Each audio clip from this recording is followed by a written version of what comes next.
अस्सलाम वालेकुम dear second year. आज हमारा टॉपिक है आर्या सकाफ़त के पाकिस्तानी सकाफ़त पर असरात।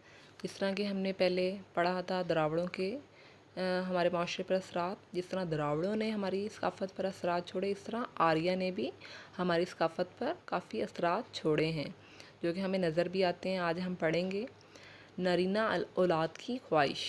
आर्या में लड़की की पैदाइश को बाइसे फ़ख्र महसूस किया जाता था और लड़की की पैदाइश को नहुसत की अलामत समझा जाता था, और औलाद नरीना यानी कि बेटा पैदा होने की कसरत यानी ज़्यादा बेटे बाइसे फ़ख्र माशरे में समझे जाते थे।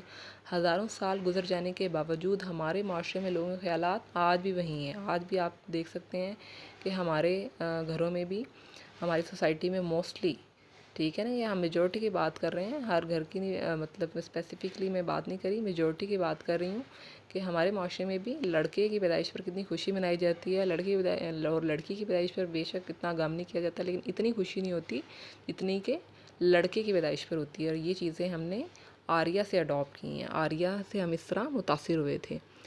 आगे हम देखते हैं पिदरसरी निज़ाम।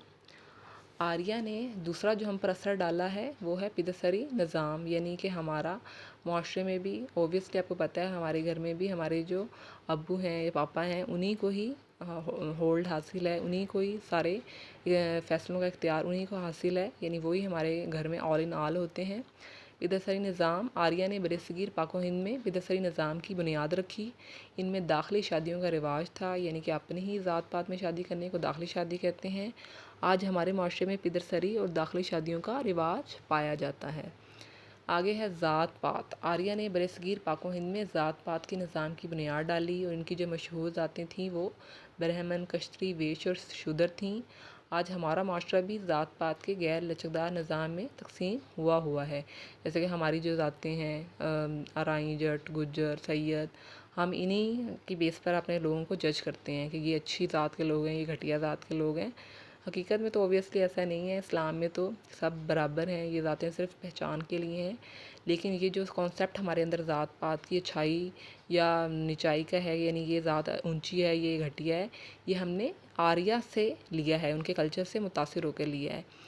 नंबर 2 है ज़ुबान। आगे ज़ुबान के बारे में देखते हैं। हमारे माशरे में बोली जाने वाली अक्सर ज़ुबानें इंडो आर्यन की इकसाम है, जिनमें पंजाबी, सिंधी, कश्मीरी और गुजराती शामिल हैं।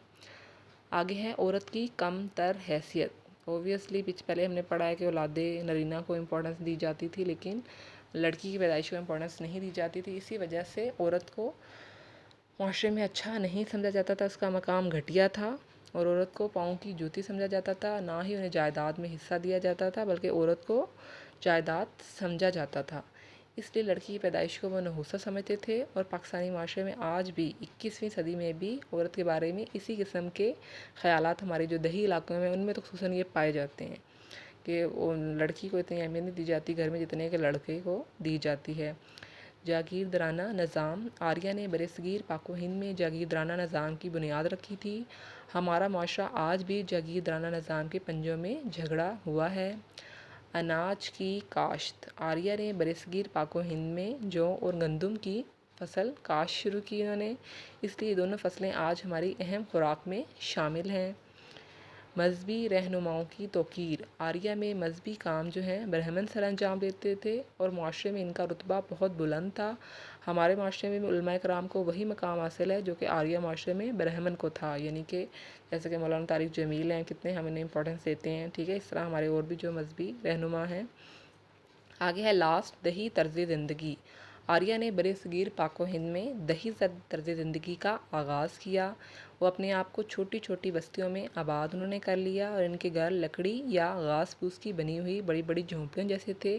इस तरह की बस्तियां आज भी हमारे माशरे में पाई जाती हैं, यानी हमारे पाकिस्तानी सोसाइटी में दोनों तरह की आबादी है, दही आबादी भी है, शहरी भी है। यानी कि हम शहरी हमने उनसे द्राविड़ों से अडॉप्ट की, और दही जो है आर्या से अडॉप्ट की, यानी दोनों तरह से हम उनसे, दोनों उनके कल्चर से हम मुतासिर हुए हैं। ओके बच्चों, अल्लाह हाफ़िज़।